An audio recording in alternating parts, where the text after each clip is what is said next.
He is the founder of iCan and the host of The High Wire. Ladies and gentlemen, Del Bigtree.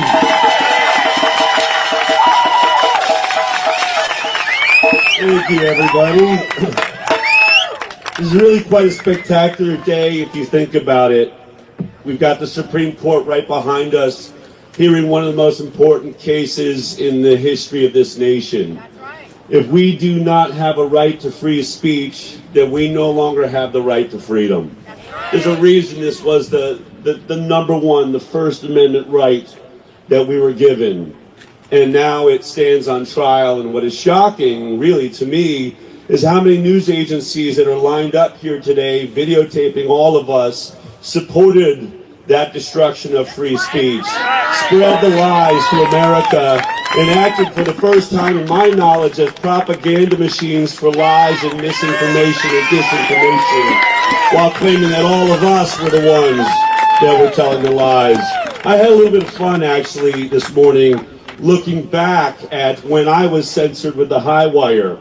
And I looked up this old article by Media Matters, and the headline says, Facebook and YouTube are letting anti-vaccine figure Del Bigtree push deadly coronavirus misinformation. Read it. Basically, it was being said, this was the 23rd of, let's see, July, I believe it was.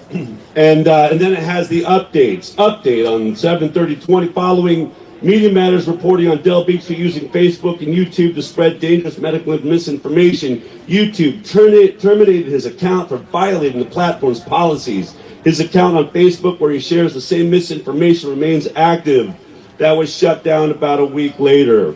And I was looking at all the reasons that the Media Matters thought that I should be shut down. Like, literally, it's a very in-depth article. But I love this. The very first one they claim is on January 30th.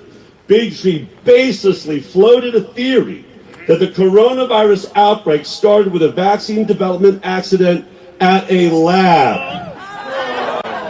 January 30th, when? 2020.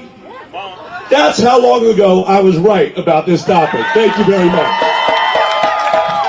It goes on to talk about the fact that I said that this virus was really more like a bad flu, that we should not be destroying our nation, destroying our education system, locking ourselves down, with no scientific evidence that the social distancing would ever do anything. In fact, it seemed absolutely meaningless.